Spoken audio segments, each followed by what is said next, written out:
धन्यवाद।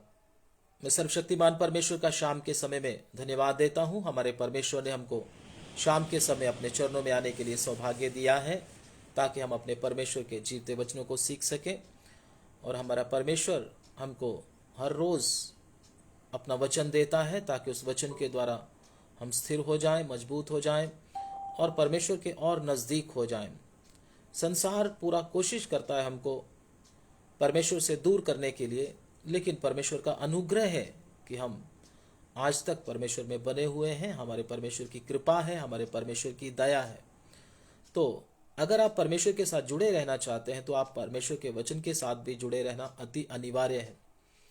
एक बात आप याद रखना, अगर आप परमेश्वर के वचन के साथ जुड़े हुए नहीं हैं तो निश्चय आप परमेश्वर के साथ भी नहीं हैं। तो हमको परमेश्वर के वचन के साथ जुड़े रहना बहुत जरूरी है, क्योंकि वचन में लिखा है, आदि में वचन था, वचन परमेश्वर के साथ था और वचन ही परमेश्वर था। लिखा, वचन देहधारी हुआ, अनुग्रह सच्चाई से परिपूर्ण होकर मनुष्य के बीच में डेरा किया। प्रभु के वचन में लिखा हुआ है। और दूसरी बात, परमेश्वर अपने नाम से भी ज्यादा अपने वचन को आदर देता है।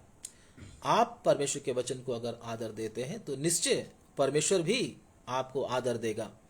तो हमको परमेश्वर के वचन को संपूर्ण आदर देना है, ताकि परमेश्वर भी हमें आदर दे और हमको आगे लेकर जाए। परमेश्वर का आदर देना क्या होता है? परमेश्वर हमको आगे बढ़ाता है, अपने करीब आने देता है, हमको अनुग्रह देता है। तो इसलिए निश्चय है कि हमको भी परमेश्वर के करीब रहना चाहिए, परमेश्वर के वचन के साथ जुड़े रहना चाहिए।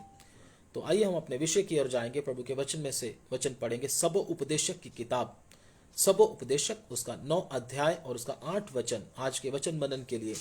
सबो उपदेशक, उसका 9 अध्याय, उसका 8 वचन। उपदेशक दी पोथी, ओदा 9 अध्याय, ओदा 8 वचन। जी। तेरे वस्त्र सदा उजले रहे और तेरे सिर पर तेल की घटी ना हो। इधर परमेश्वर का वचन हमको कहता, तेरे वस्त्र सदा उजले रहे और तेरे सिर पर कभी तेल की घटी ना हो। अगर हम वस्त्र की बात करें तो परमेश्वर के वचन में वस्त्र के विषय में बहुत कुछ लिखा हुआ है। तो अगर हम अदन वाटिका में भी देखें तो परमेश्वर ने अदन वाटिका में भी आदम और हवा को महिमा का वस्त्र दिया हुआ था। अगर हम स्वर्गदूतों के समय की बात करें, स्वर्गदूतों के समय में भी परमेश्वर ने लूसीफर वगैरह को एक स्पेशल वस्त्र दिया था कि जिस वस्त्र को पहनकर वो दूसरों से अलग दिखता था। इसी प्रकार से हम जब आदम और हवा को देखते हैं, परमेश्वर ने उनको महिमा का वस्त्र दिया था। उस वस्त्र से वो ढके हुए थे और ढके हुए होने के कारण परमेश्वर के साथ बात करते थे। लेकिन जिस दिन वो वस्त्र उतर गया पाप करने के कारण, तो आदम अपने आप ही चिल्लाकर बोलने लगा, परमेश्वर मैं तुझसे बात नहीं कर सकता, क्योंकि मैं तेरी आवाज को सुनकर डर गया, क्योंकि मैं नंगा हूं। तो परमेश्वर के साथ बात करने के लिए आपको भी वस्त्र की जरूरत है। मैं दुनियावी वस्त्र की बात नहीं कर रहा, मैं ईश्वरीय जो परमेश्वर हमको आत्मिक वस्त्र देता है उन वस्त्र की बात करता हूं। अगर आप परमेश्वर के साथ रहना चाहते हैं युगन युग के लिए, अगर आप परमेश्वर के साथ बात करना चाहते हैं, तो आपको भी एक वस्त्र की जरूरत है। वो वस्त्र है उद्धार का वस्त्र। परमेश्वर हम में से भी एक एक को, जब हम प्रभु यीशु मसीह को अपना उद्धारकर्ता करके मानते हैं, तो वो भी हमको एक वस्त्र देता है। उसको हम उद्धार का वस्त्र करके बोलते हैं। अगर आपका उद्धार का वस्त्र आपने जो पहना हुआ सही नहीं है या आपने पहना नहीं है, तो आप परमेश्वर के साथ बात नहीं कर सकते और उसके साथ रहने की बात तो दूर की है। अभी जब हम इस कलीसिया में बैठकर परमेश्वर के वचन को सीख रहे हैं, तो उसका मुख्य कारण यही है कि हम स्वर्ग राज्य में जाकर युगानुयुग तक परमेश्वर के साथ रहना है। अगर परमेश्वर के साथ रहना है तो मुझे और आपको उद्धार का वस्त्र होना जरूरी है, और सिर्फ होना ही जरूरी नहीं, वो क्लीन भी होना जरूरी है। अगर उद्धार का वस्त्र क्लीन नहीं हुआ, साफ नहीं हुआ, हम परमेश्वर के सामने खड़े रह नहीं पाएंगे, हम परमेश्वर के साथ युगानुयुग तक ठहर नहीं पाएंगे। तो अगर परमेश्वर के वचन में अगर हम मिलाप वाले तंबू में भी अगर हम जाते हैं तो परमेश्वर ने मिलाप वाले तंबू के आंगन में उसको ढांपने के लिए वस्त्र रखा था। उधर भी एक कपड़ा है। उस कपड़े के विषय में अगर हम पढ़ते हैं तो निर्गमन की किताब उसका 38 अध्याय उसका 16 वचन, प्रभु के वचन में कपड़े के विषय में, वस्त्र के विषय में बहुत वचन है और हम उसको थोड़ा थोड़ा करके प्रभु के वचन में से सीखेंगे, पढ़ेंगे। निर्गमन की किताब उसका 38 अध्याय उसका 16 वचन।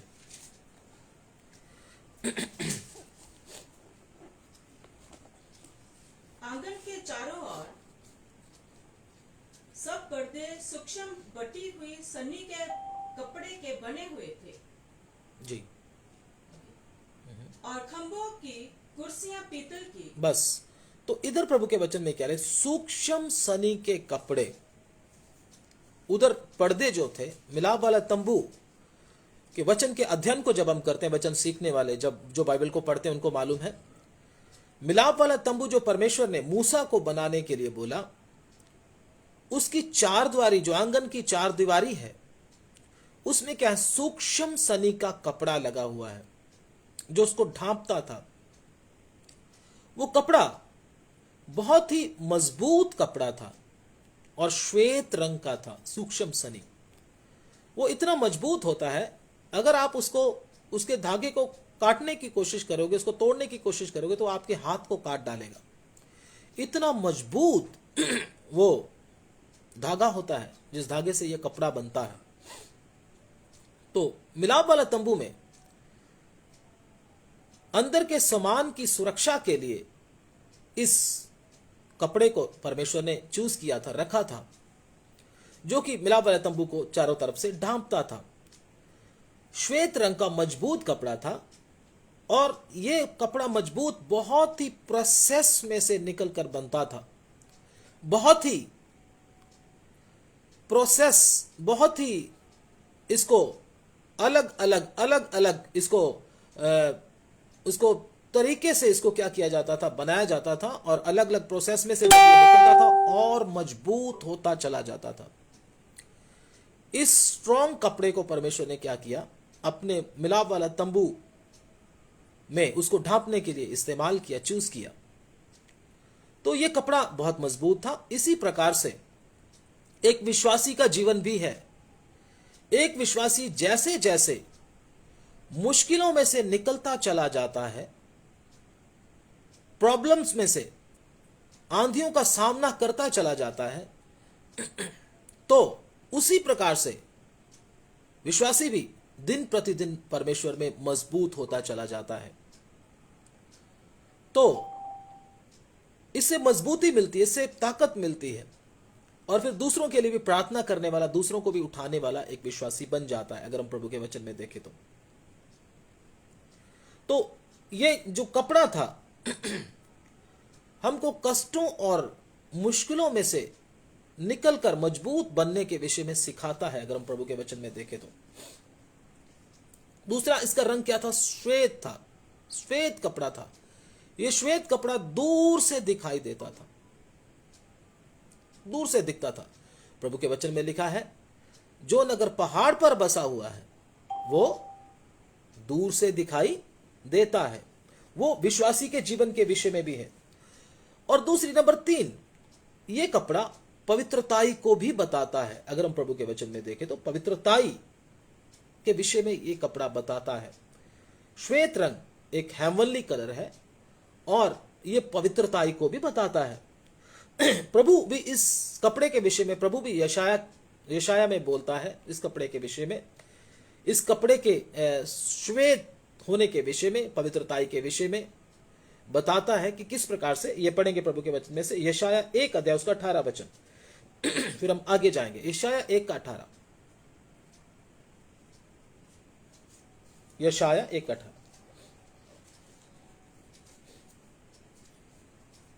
जी,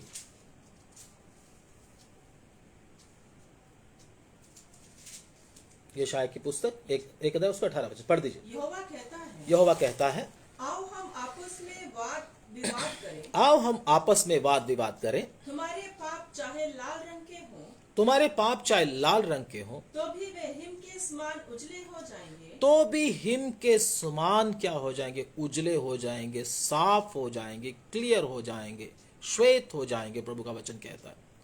तो श्वेत कलर जो है, जो हिम का भी कलर क्या होता है? श्वेत होता है। वो पवित्रताई को बताता है आत्मिक तौर पर अगर देखें तो परमेश्वर ने भी इस कपड़े को चुना है, श्वेत कलर को। तो हम प्रभु के वचन में इसके विषय में देखते हैं और वचन, प्रकाशित वाक्य उसको 19 अध्याय उसका 14 वचन निकाल लीजिए। प्रकाशित वाक्य उसका 19 अध्याय उसका 14 वचन। स्वर्ग की सेना श्वेत घोड़ों पर सवार और श्वेत और शुद्ध मलमल पहने हुए जी। उसके पीछे पीछे है। श्वेत मलमल पहने हुए उसके क्या है? पीछे पीछे है। स्वर्ग में भी कैसा कपड़ा पहने हुए लोग? श्वेत कलर का कपड़ा। प्रभु के लोग श्वेत मलमल पहने हुए हैं। तो श्वेत कलर जो कि परमेश्वर का दिया हुआ हमको एक कपड़ा है, जो हमारे प्रभु के वचन में कहते हैं, ये हमारे धार्मिकता के कामों को बताता है। आत्मिक तौर पर देखें तो परमेश्वर की नजर में ये खास है। तो परमेश्वर का वचन जो हमने पढ़ा है स्वोपदेशक उसका 9 अध्याय उसका 8 वचन, प्रभु का वचन कहता है, उसको दोबारा पढ़ लीजिएगा एक बार। धन्यवाद। तेरे वस्त्र सदा उजले रहे। तेरे वस्त्र सदा उजले रहे। हाँ, और तेरे सिर पर तेल की घटी ना हो। वस्त्र क्या रहे? हमेशा साफ रहे, उजले रहे। इसकी बात है। परमेश्वर ने हमको वस्त्र तो दे दिया, लेकिन उसको साफ रखना, उसको गंदगी से बचा के रखना काम किसका है? हमारा है, हमारा खुद का काम है।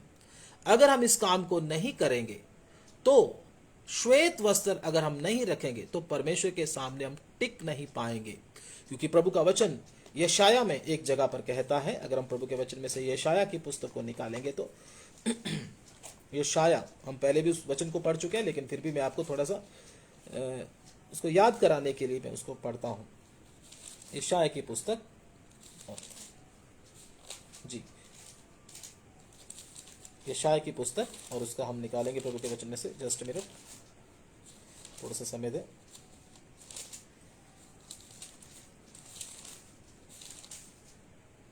उसका 33 अध्याय और उसका 14 वचन, 33 का 14 जी। सिय्योन के पापी थरथरा गए हैं। सिय्योन के पापी थरथरा गए। आप में से बहुत सारे लोग बोलेंगे क्या सिय्योन में भी पापी होते हैं? ऐसा नहीं है। सिय्योन के पापी मतलब सिय्योन में पहुंचे नहीं अभी, लेकिन सिय्योन के लिए उनको बुलाया गया है। सिय्योन के लिए उनको एक इनविटेशन मिला है। सिय्योन के पापी थरथरा गए, मतलब वो अभी धरती पर ही है। हाँ, आगे। भक्तिहीनों को कंपकपी लगी। भक्तिहीनों को कंपकपी लगी। हम में से कौन प्रचंड आग में रह सकता? हम में से कौन प्रचंड आग में रह सकता? हम में से कौन उस आग में बना रह सकता है? हाँ जो कभी ना बुझेगी। जी, हम में से कौन उस आग में बना रह सकता जो कभी ना बुझेगी? हमारा सर्वशक्तिमान परमेश्वर जो भस्म कर देने वाली आग है, ये परमेश्वर की उपस्थिति को बताता है। भस्म करने वाली आग परमेश्वर के चारों ओर रहती है, यह परमेश्वर की उपस्थिति है। और शैतान की कोई भी शक्ति, कोई भी ताकत इसके अंदर घुस नहीं सकती। किसी को हिम्मत नहीं है इस आग के अंदर घुसने की। हर विश्वासी की, हर सेवक की जगह यहां पर है। लेकिन जब वो अपने उद्धार के दिए हुए वस्त्र के और ध्यान नहीं देता, उसको इग्नोर करता रहता, उसको साफ नहीं रखता, उसकी और उसका ध्यान नहीं रहता, उसको गंदा करता है, तो वो व्यक्ति, वो पास्टर, वो विश्वासी सेवक जो भी है या एल्डर है, वो प्रभु की उस भयानक उपस्थिति में जहां पर आग ही आग है, उधर बना नहीं रहता, उधर खड़ा नहीं रह पाता। बेशक उसने बपतिस्मा लिया है, बेशक उसने उद्धार पाया है, बेशक वो प्रभु भोज लेता है, बेशक वो वचन सीखता है, वो उधर बना नहीं रहता। क्यों? क्योंकि जो वस्त्र उसको मिला था उसको उसने शुद्ध नहीं रखा, उसको साफ नहीं रखा। वो वस्त्र शुद्ध ना रखने के कारण वो प्रभु की उपस्थिति से हट जाता है, और प्रभु की उपस्थिति से हटते ही शैतान को उधर आने का मौका मिलता है। शैतान किसी भी तरीके से आता है, फिर दबाव डालेगा, डराएगा, सपनों में आएगा, ठीक है जी, बहुत तरह के काम करेगा। क्यों? क्योंकि हमने प्रभु के वचनों की ओर ध्यान नहीं दिया, सांसारिक बातों की ओर ध्यान दे दिया। लेकिन जो वस्त्र हमको संभाल कर रखने के लिए प्रभु ने बोला था, उसकी ओर ध्यान नहीं दिया। और शैतान को भी फिर क्या मिल गया? मौका मिल गया। और फिर हम भी, जब शैतान को मौका मिल जाता, हमारे वस्त्र शुद्ध नहीं रहता, हमें भी परमेश्वर की उपस्थिति में ठहरने के लिए फिर हिम्मत नहीं होता। प्रभु की उपस्थिति में जाने को फिर मन नहीं करता। फिर हमारा मन क्या करता? छोड़ो, रहने दो, प्रभु की उपस्थिति में क्या जाना, क्या वचन सीखना, क्या क्लास अटेंड करना, फिर ऐसा मन करेगा, रहने दो। क्यों? क्योंकि आपने क्या कर दिया? परमेश्वर की प्रेजेंस का क्या कर दिया? निरादर कर दिया, अपनी मर्जी से जीवन जिया, पाप का मजा उठाया। इसी कारण आप परमेश्वर की उपस्थिति से खुद ही बाहर हो गए। खुद बाहर होने के कारण दुश्मन शैतान को क्या मिल गया? मौका मिल गया। क्योंकि प्रभु के वचन में लिखा, शैतान गर्जने वाले शेर की तरह घूमता है कि किसको फाड़ खाए, इसलिए जागते रहो, प्रभु का वचन कहता है। जागते रहने का मतलब अपने वस्त्र की ओर क्या दो? ध्यान दो, जो परमेश्वर ने आपको वस्त्र दिया है। वस्त्र खोने से ही क्या हुआ था? आदम को परमेश्वर के सामने खड़ा नहीं हो पाया और छुपने लगा परमेश्वर से। नहीं तो हर रोज परमेश्वर से बातें किया करता था आदम। लेकिन जब उसका वस्त्र खो गया तो उसको मन में टेंशन चढ़ने लगी, उसके मन में घबराहट आने लगी, उसको डर लगने लगा और परमेश्वर की उपस्थिति से दूर होने लगा। अब वो परमेश्वर से बात नहीं करना चाहता। क्यों? क्योंकि वस्त्र अब नहीं है।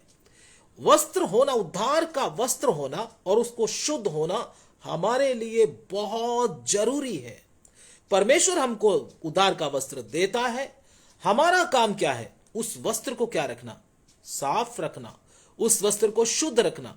अगर हम इसकी ओर ध्यान नहीं देते तो फिर शैतान का ध्यान हमारी ओर पड़ता है और हमें प्रभु की प्रेजेंस से दूर ले जाकर फिर हमारे ऊपर हमला करता है। शैतान फिर हमको तंग करता है, फिर हम परेशान हो जाते हैं, फिर परमेश्वर की बातों की ओर ध्यान नहीं रहता, प्रभु की संगति से, उपस्थिति से भी दूर हो जाते हैं, संगति करने को मन नहीं करता। इसी प्रकार से होता है। तो मुझे और आपको क्या करना है? जो वस्त्र परमेश्वर ने मुझे और आपको दिया है, उस वस्त्र को क्या करना है? शुद्ध रखना है।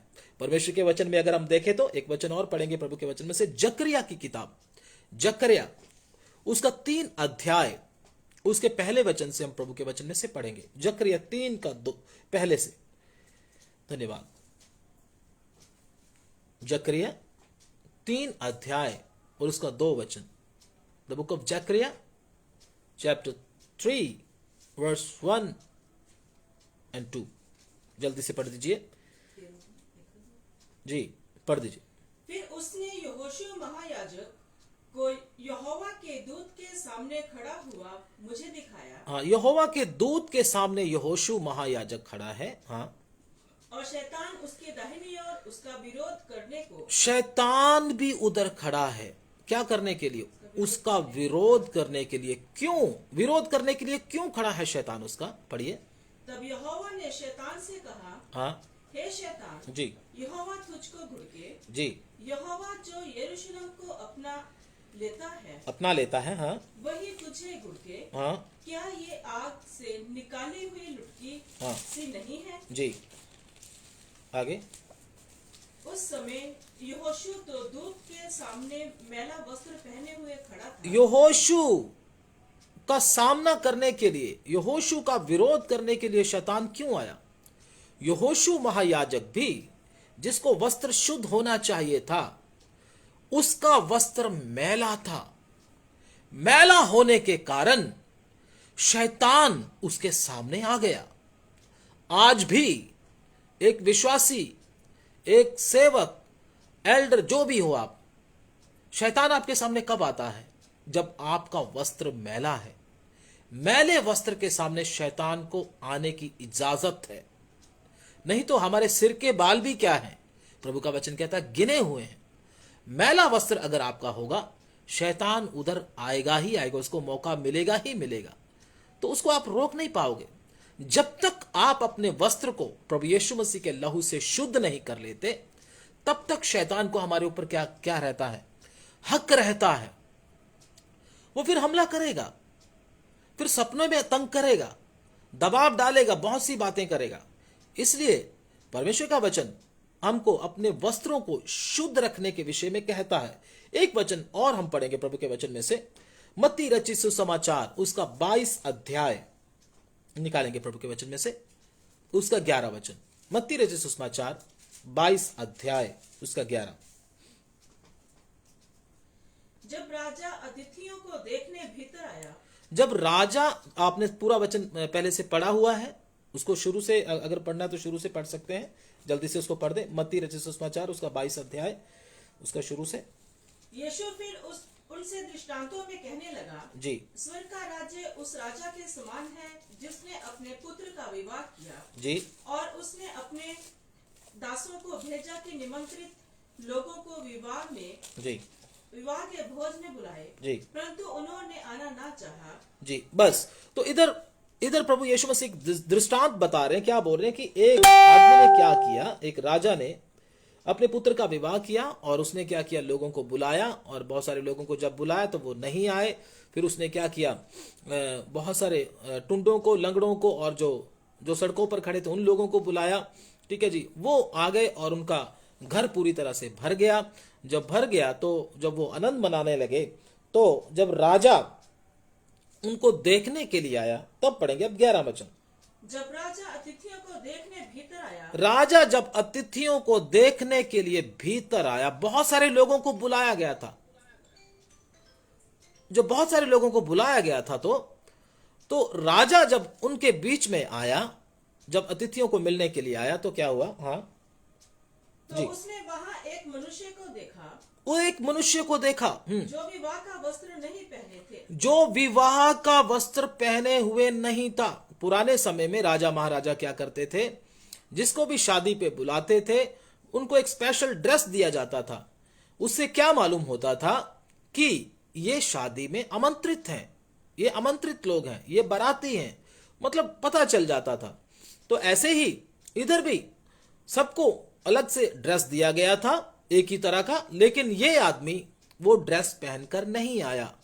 वो जब नहीं आया तो क्या लिखा है, पढ़े उसको। उसने उससे पूछा, हाँ, हे मित्र, हाँ। तू विवाह का वस्त्र पहने बिना यहाँ क्यों आ गया? उसने पूछा कि तू विवाह का वस्त्र पहने बिना यहाँ क्यों आया? हाँ, उसका मुंह बंद हो गया। उसका मुंह क्या हो गया? बंद हो गया। हाँ, तब राजा ने सेवकों से कहा, राजा ने सेवकों से कहा, इसके हाथ पांव बांधकर उसे बाहर अंधियारे में डाल दो। इसके हाथ पांव बांधकर कहाँ डाल दो? अंधियारे में डाल दो। जी, वहाँ रोना और दांत पीसना होगा, वहां रोना और दांतों का पीसना होगा, क्योंकि बुलाए हुए तो बहुत हैं, बुलाए हुए तो बहुत हैं, परंतु चुने हुए थोड़े हैं। चुने हुए बहुत थोड़े हैं। अर्थ क्या है इसका, अब सीखने के लिए हम जाएंगे इसको ध्यान से। राजा ने उन अतिथियों को जब बुलाया था तो स्पेशली उनको वस्त्र दिया गया था, लेकिन ये आदमी अपनी मर्जी का वस्त्र पहनकर आ गया। इसने परवाह नहीं की, राजा की आज्ञा की कोई परवाह नहीं की, उधर के डिसिप्लिन को इसने मेंटेन नहीं रखा, अपनी मर्जी किया इसने। बुलाया तो गया है, लेकिन कर क्या रहा है? अपनी ही मर्जी। अपनी ही मर्जी का मतलब क्या है? अपनी मर्जी के वस्त्र का मतलब क्या है? अपनी मर्जी का जीवन। आने जाने में अपनी मर्जी, खाने पीने में अपनी मर्जी, बोल चाल में अपनी मर्जी, हर बात में अपनी मर्जी। ठीक है ना, अपनी मर्जी किया। तो प्रभु के वचन में लिखा, हे प्रभु कहने वाला स्वर्ग के राज्य में प्रवेश नहीं करेगा, केवल वही जिन्होंने स्वर्गीय पिता की मर्जी को, स्वर्गीय पिता की इच्छा को क्या किया है? पूरा किया है।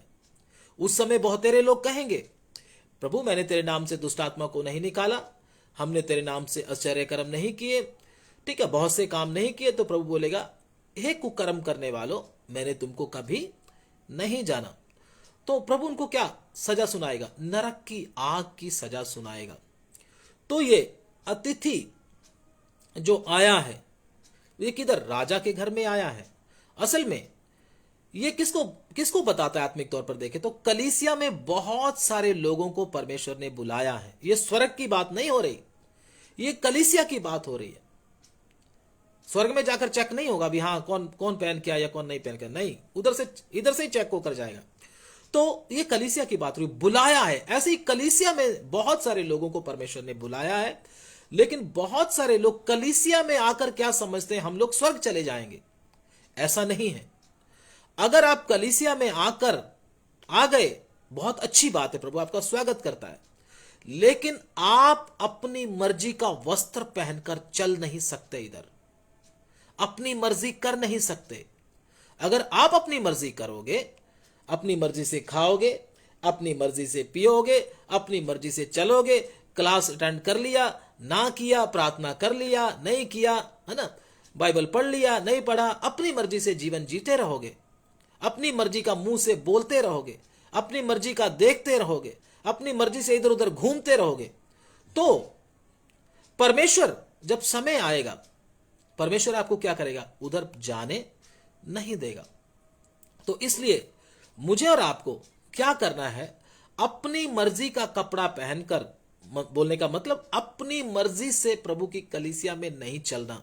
अगर चलना है तो परमेश्वर के वचन के अनुसार, जो परमेश्वर का वचन हमको सिद्धांत बताता है, उस सिद्धांत के अनुसार ही अपने जीवन को अगर हम ढाल लेते हैं तो हम बचाए जाएंगे। लेकिन अगर हम बोले कोई बात नहीं, प्रभु का वचन हम सुनते हैं ना, क्लास अटेंड करते हैं ना, है ना, बाइबल पढ़ते हैं, तो बस इतना ही काफी है, नहीं भाई, आपको चलना भी, अपने जीवन को, आपके जीवन के एक एक जीवन के पल को, एक एक जीवन के कोने को, एक एक जीवन के काम को आपको क्या करना पड़ेगा, परमेश्वर के वचन के अनुसार करना पड़ेगा। पूरा चाहिए प्रभु को, पूरा।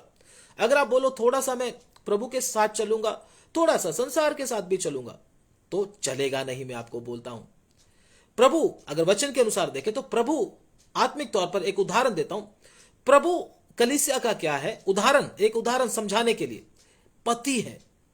यीशु मसीह कलीसिया का क्या है, पति है। तो क्या कभी एक पति चाहेगा कि उसकी पत्नी किसी और आदमी के साथ भी रहे और उसके साथ भी रहे? क्या कभी आप बोलोगे नहीं नहीं, मैं पूरा हफ्ता प्रभु के साथ चलूंगा, बस एक दिन मैं थोड़ा सा संसार में बिताऊंगा? तो क्या कभी पति चाहेगा कि पूरा हफ्ता उसकी पत्नी उसके साथ रहे और एक दिन किसी और आदमी के साथ रहे? कभी भी नहीं हो सकता। कोई भी पति नहीं चाहेगा कि उसकी पत्नी किसी और के साथ एक हफ्ता, एक दिन, एक मिनट भी कोई अलाउ नहीं करेगा। इसी प्रकार से हमारा परमेश्वर प्रभु यीशु मसीह भी संसार के कामों में, संसार के व्यवहार में आपको फंसने देना नहीं चाहता। प्रभु नहीं चाहता कि आप संसार के कानून के अनुसार, संसार की व्यवस्था के अनुसार, संसार का कानून का मतलब दुनिया के रीति रिवाज के अनुसार आप जीवन जियो। प्रभु ये कभी नहीं चाहता। प्रभु चाहता है जो आज्ञाएं, जो वचन मैंने रखे हैं, उसी के अनुसार अपने आप को मनुष्य चलाए, उसी को माने, उसी के अनुसार हमेशा चले। अगर हम फिर भी वचन को सुन लेते हैं, वचन को पढ़ लेते हैं, लेकिन चलते हम संसार की व्यवस्था के अनुसार हैं, तो परमेश्वर हमको कहेगा, उस अतिथि की तरह बोलेगा, तेरा वस्त्र किधर है? तेरा वस्त्र किधर है? तूने अपने मर्जी का वस्त्र क्यों पहना है? तो हम बोलेंगे मैं तो कलीसिया में हूं, मैं तो बुलाया गया हूं, मैं तो चुना गया हूं, मैं तो ये किया गया हूं, मैं तो वो किया गया हूं, बहुत सारी आप बातें बताओगे। लेकिन प्रभु आपको बोलेगा मैं तुम्हें नहीं जानता। और सेवकों को क्या आज्ञा देगा? उसको पकड़ो और बांध कर किधर डाल दो? नरक की आग में डाल दो। तो मुझे और आपको जो परमेश्वर ने वस्त्र दिया है, उसी वस्त्र को पहनकर हमने चलना है। अपनी मर्जी का वस्त्र का मतलब अपने काम, अपनी मर्जी के काम हमने नहीं करने। अगर हम ऐसा करते हैं, चाहे हम कलीसिया में हैं, चाहे हम पास्टर हैं, चाहे हम विश्वासी हैं, हमारे लिए मुसीबत बन जाएगी। मैं आपको बोलता हूं। तो परमेश्वर चाहता है कि हमारा वस्त्र क्या रहे? हमेशा बेदाग रहे, क्लियर रहे। प्रकाशित वाक्य उसका 22 अध्याय उसका 14 वचन हम पढ़ेंगे जल्दी से।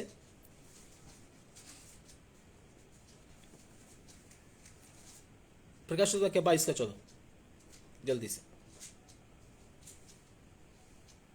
धन्य है वे जो अपने वस्त्र धो लेते हैं, धन्य है वह जो अपने वस्त्र धो लेते हैं वो कौन है? आशीषित हैं, धन्य हैं। लेकिन जो अपने वस्त्र को नहीं धोते वो श्रापित हैं प्रभु के सामने। प्रभु ने जो वस्त्र दिया है उन वस्त्रों को हमने हर रोज धोना है, साफ रखना, उसको मैला होने नहीं देना। अगर मैला हो गया उधर शैतान को मौका मिलता है।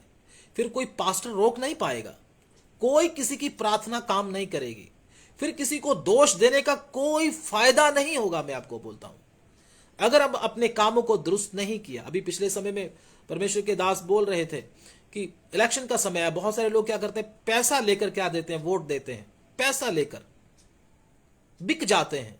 कई लोग तो कलीसिया को बेच डालते हैं। हम इतनी वोट है हमारी और क्या कर दो, आप हमें इतने लाख रुपए दे दो, ऐसे ही करते। कुछ लोग खुद पर्सनली बिक जाते हैं, कुछ सेवक लोग कलीसिया को बेच डालते हैं, जो कि गलत काम है प्रभु की नजर में। ऐसे काम करने वाले परमेश्वर के सामने ठहर नहीं पाएंगे। मैं आपको बोलता हूं, पॉलिटिक्स में जाने वाला कोई भी सेवक, कोई भी विश्वासी परमेश्वर के सामने टिक नहीं पाएगा। पॉलिटिक्स में अगर आप जाते हो, आपका वस्त्र मैला हो जाता है। यहोशू महायाजक का जैसे वस्त्र मैला हुआ, उसी प्रकार से हमारा वस्त्र भी पॉलिटिक्स में जाने के कारण क्या हो जाता है, मैला हो जाता है। आप परमेश्वर के सामने नहीं टिक पाओगे। फिर शैतान को आपके घर में, आपके परिवार में और आपके अंदर भी आने का मौका मिल जाएगा, क्योंकि यह परमेश्वर की उपस्थिति में बैठा हुआ मैं बोल रहा हूं। तो इसलिए कोई भी ऐसे पॉलिटिक्स में ना घुसे, राजनीति में ना घुसे जिससे परमेश्वर अप्रसन्न हो, क्योंकि इसमें झूठ है, धोखा है, झूठे वायदे होते हैं, आप सब जानते हैं अच्छी तरह से। तो पॉलिटिक्स में मसीह लोगों का, परमेश्वर के लोगों का जाने का कोई मतलब नहीं है। हाँ, हम अपने सरकार का आदर करते हैं, हम अपने कानून का आदर करते हैं, लेकिन हमको पॉलिटिक्स में जाने का कोई मतलब नहीं है। तो कृपया करके इन बातों का सब लोग क्या रखें, ध्यान रखने, अपने वस्त्र को क्या रखें, शुद्ध रखें, ताकि शैतान को हमारे घर में आकर नाचने का मौका ना मिले। फिर शैतान क्या करता है, हमारे घर में क्लेश करता है, हमारे घर में क्या आता है, परेशानी लेकर आता है। बहुत सारी बातें हमारे घरों में होती हैं। क्यों? क्योंकि हम शैतान को खुद बुला लेते हैं। इसलिए कृपा करके इन दिनों में, जबकि प्रभु यीशु मसीह की आमद नजदीक है, हम क्या रखें, अपने वस्त्र को क्या रखें, परमेश्वर के सामने शुद्ध रखें। प्रकाशित वाक्य 19 अध्याय उसका 14 वचन जल्दी से पढ़ लेंगे, उसके बाद प्रार्थना करेंगे। स्वर्ग की सेना श्वेत घोड़ों पर सवार और श्वेत और शुद्ध मलमल पहने हुए जी उसके पीछे पीछे है। जी एक वचन और पढ़ेंगे प्रभु के वचन में से, प्रकाशित वाक्य उसका 19 अध्याय उसका 7 वचन, 7 और 8।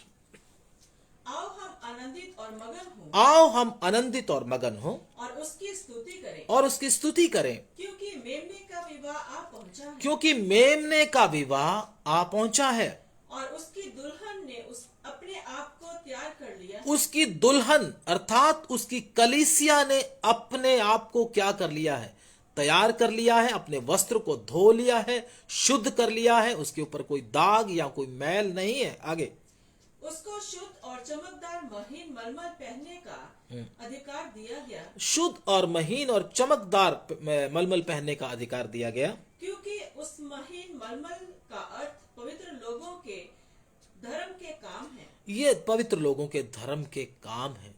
महीन मलमल जो वस्त्र पहना, ये पवित्र लोगों के धर्म के काम है, प्रभु का वचन कहता है। तो उन्होंने अपने आप को तैयार कर लिया, उन्होंने श्वेत वस्त्र पहना हुआ है, मलमल पहना हुआ है, उसमें कोई दाग नहीं। उसको बोला गया है प्रभु यीशु मसीह की दुल्हन, अर्थात यीशु मसीह की कलीसिया। लेकिन जिसके वस्त्र के ऊपर दाग है वो यीशु मसीह की कलीसिया नहीं है।